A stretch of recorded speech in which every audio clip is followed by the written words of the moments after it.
जिज्ञासु मित्रों, बहुत बहुत अभिनंदन है आपका दिव्य सृजन में। प्रत्येक दिवस की भांति आज भी लाइव चर्चा का हम प्रारंभ कर रहे हैं। आज का जो विषय है वह योगी के मोक्ष प्राप्ति से है। शिव योगी कैसे मोक्ष प्राप्त करता है, शिव योगी कैसे लय को प्राप्त करता है और किसके परिणाम से उसका लय संभव हो पाता है,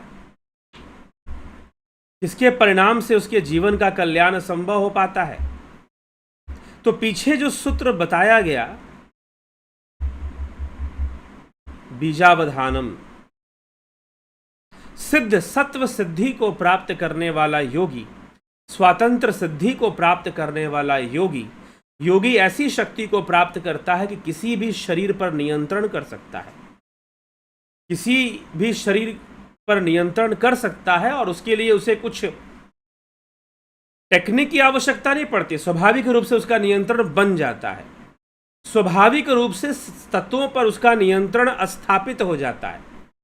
वो स्वाभाविक रूप से, क्योंकि वो ऐसी अवस्था में जा चुका है कि जहां पर तत्वों पर उसका नियंत्रण रहता है और अंतःकरण मन बुद्धि पर, यहां तक कि दूसरे अन्य मन बुद्धि शरीरों पर भी उसका नियंत्रण रहता है।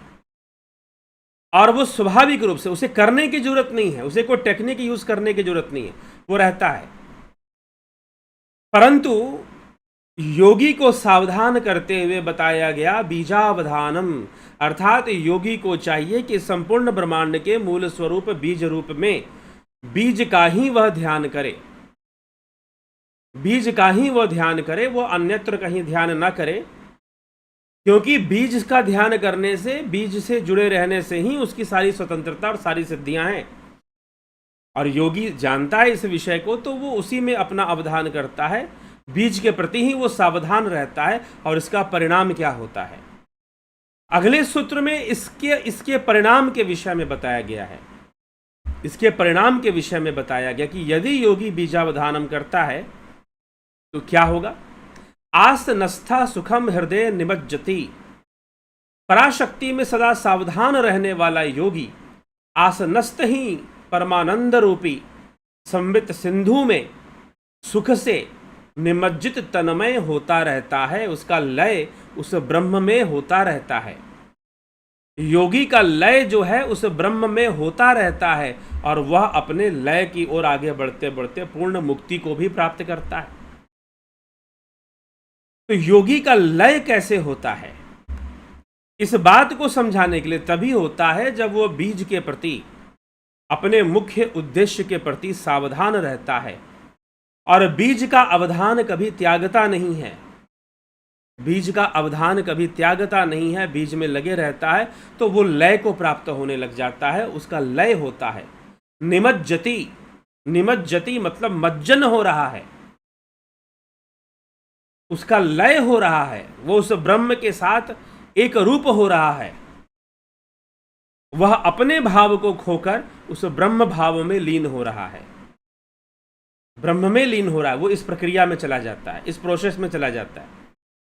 हाँ, यहां पर ये पूरा मोक्ष तो उसका नहीं हुआ, लेकिन एक प्रोसेस बन रहा है, एक अवस्था बन रही कि उसने इस स्वतंत्रता में पर ध्यान नहीं दिया कि वो सभी शरीरों पर नियंत्रण कर सकता है और इधर उधर वो सबको अपने कंट्रोल में रख सकता है। लेकिन उसने बीज पर ध्यान दिया और उसका बीज में ही लय होना शुरू। क्योंकि अगर बीज पर नहीं ध्यान देगा, उन विषयों पर ध्यान देगा, तो संभव है कि वो पतन की ओर भी चल पड़े, वो पतन की ओर भी चल पड़े, फिर से वो फंसना शुरू कर दे बहुत तरह की बातों में, बहुत तरह की चीजों में। नहीं तो वह बीज की ओर ही जाता रहता है और उसमें उसका लय होता रहता है और वो लय की प्रक्रिया जो है वो फास्ट हो जाती है। वह लय की प्रक्रिया जो है, जुड़ने की जो प्रक्रिया है उसकी, वो तेज हो जाती है। तो जो सहज विद्या जो उसको शिव योग प्राप्त है, वही सहज विद्या है उसके लिए। तो सहज विद्या के बल से मूल तत्व पर अवधान, ब्रह्म पर अवधान, दृष्टि को जमाता हुआ उसी पर अपना सारा फोकस उसका रहेगा, उसके साथ एक हो जाता है। और शिव योगी अपने मूलभूत शाक्त बल रूपी आसन पर अथवा उदान नामक प्राण रूपी आधार पर आरूढ़ होकर, अर्थात उसी पर उदान वायु, क्योंकि मस्तिष्क की ओर उसकी दिशा है, ध्यान में उदान वायु ही है जो हमें ध्यान में सहायक होता है। और उदान वायु बिगड़ने से डिप्रेशन होता है, मन की चंचलता बढ़ जाती है, बहुत तरह के जो मानसिक रोग आते हैं वो उदान वायु के कारण आते हैं, उदान वायु के अनियंत्रित होने से, असंयमित होने से। लेकिन उदान वायु सही रहने से बहुत अच्छा ध्यान होता है, साधना होती है बहुत अच्छी।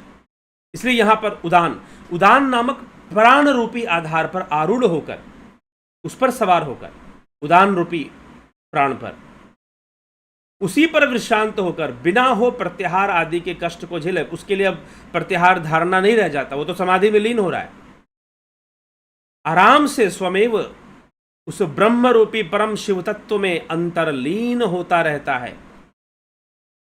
योगी कैवल्य की प्राप्ति करता है। जो योगी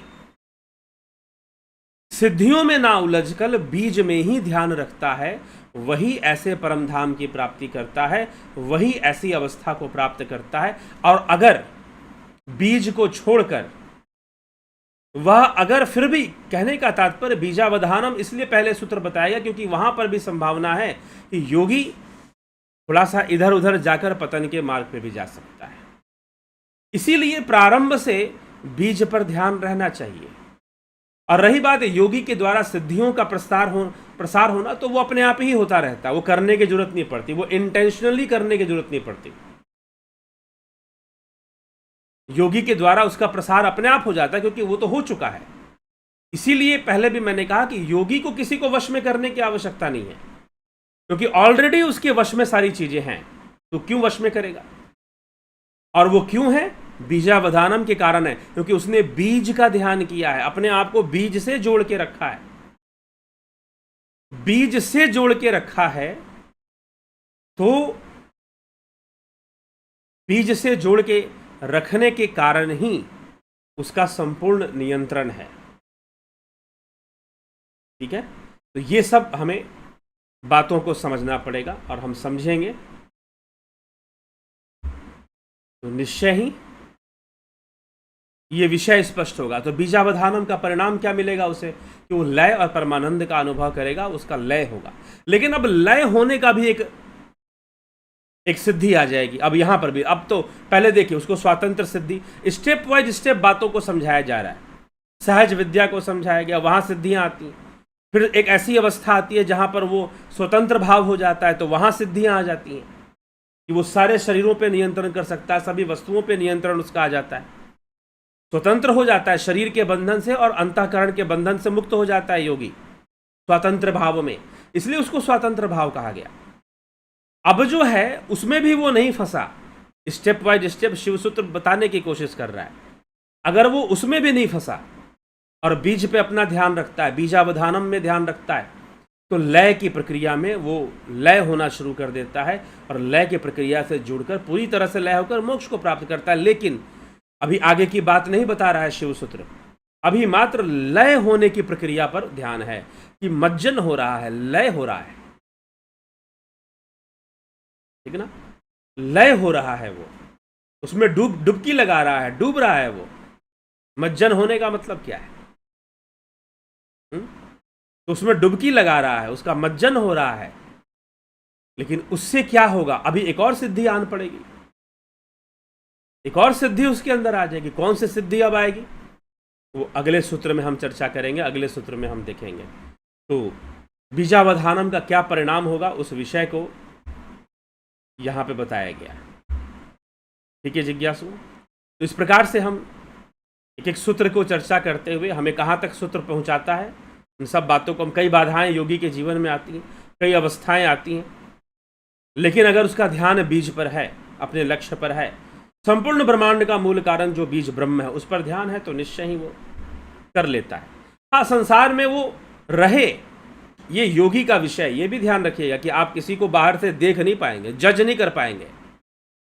इसीलिए पतंजलि योग सूत्र क्या कहता है इस विषय में? आपका व्यक्तिगत विषय है भैया, कोई दूसरा आपके लिए कुछ नहीं कर पाएगा, कोई दूसरा आपके लिए इसमें कुछ नहीं कर पाएगा। आपको ही सारी सावधानियां रखनी, दूसरा क्या कर लेगा इसमें? क्योंकि अगर आप सही जगह पर रहोगे तो मुक्ति आपको मिलेगी, नहीं रहोगे तो फंसोगे आप। इसलिए आपके अलावा कोई दूसरा जिम्मेदार नहीं है, कोई दूसरा व्यक्ति ना बन भी नहीं सकता। अगर वो कोशिश भी करे तो नहीं बन पाएगा, वो कोशिश भी व्यर्थ का कोशिश प्रयास होगा फिर। इसीलिए योगी बिल्कुल साधारण व्यवहार रखते हुए लोक व्यवहार में साधारण रहते हैं। वो ऐसा नहीं कुछ विशेष प्रदर्शन की मैं बहुत सिद्ध पुरुष हूं या मैं बहुत हूं, नहीं। भगवान कृष्ण कैसे रहते थे? परम योगी थे, सिद्ध योगी थे, लेकिन बिल्कुल साधारण मनुष्यों की तरह अपने व्यवहार को रखना। और कई ऐसे योगी हुए लोक व्यवहार में वो वैसे ही बने रहते हैं, लेकिन साथ ही साथ वो अपने बीज से हमेशा जुड़े रहते हैं और व्यर्थ सिद्धियों का प्रदर्शन या प्रयोग में नहीं लगते हैं। ठीक है? तो इस तरह की स्थिति योगियों के लिए बनती है, इस तरह की स्थिति योगियों के लिए बनती है। तो हमें यह बात समझने की आवश्यकता है। और फिर जब वो लय होने लगेगा तो अब अगली अवस्था क्या बनेगी, अगले सूत्र में बताया गया है। तो अगले सूत्र पर चर्चा हम अगले व्याख्यान में करते हैं। तो चलिए इसी के साथ विराम देते हैं। कल फिर मिलते हैं 9 बजे लाइव चर्चा में। बहुत बहुत आभार आप सभी का। ध्यान योग का कोर्स करना चाहते हैं, 14 जुलाई से शुरू होगा। ज्वाइन करना चाहते हैं कर सकते हैं अभी भी, ठीक है? तो प्राकृतिक चिकित्सा का भी बहुत महत्व है। ज्वाइन करना चाहते हैं जरूर लाभ उठाइए। तो जिज्ञासुओं, इसी के साथ आज के इस कार्यक्रम को हम यहाँ विराम देते हैं। कल फिर मिलते हैं लाइव चर्चा में। बहुत बहुत आभार आप सभी का।